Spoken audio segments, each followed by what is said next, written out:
हमारे इस चैनल मैथिली गंगा को लाल बटन दबाकर सब्सक्राइब करें व घंटी के निशान का बटन दबाएं ताकि सभी नए वीडियो आप तक तुरंत पहुंचे बिल्कुल मुफ्त।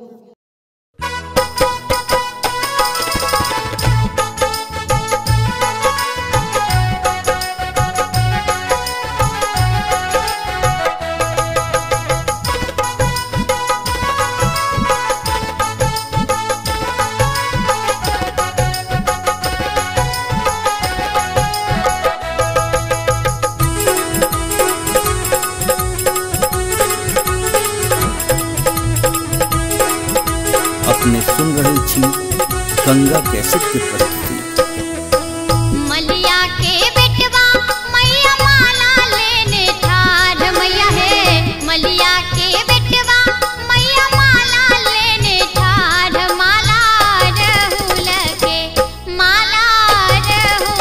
के मैया लियो माला पेन। माला रहूल के मैया लियो माला पेन।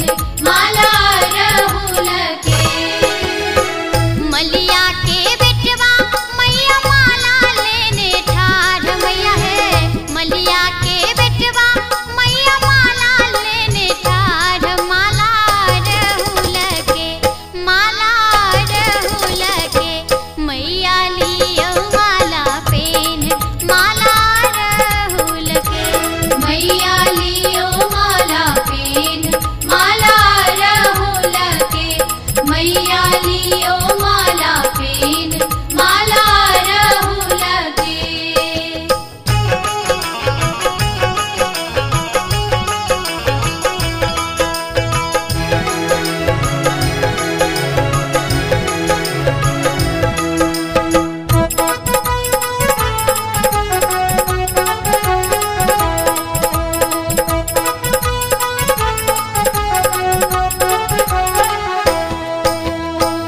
पंडित के बेटवा मैया डाला लेने ठाढ़ मैया है।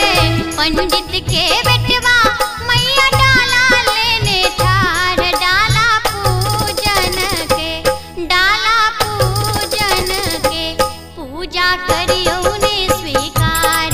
डाला पूजन के मैया लियो माला पेन। माला रहूल के मैया लियो माला पेन। माला रहूल के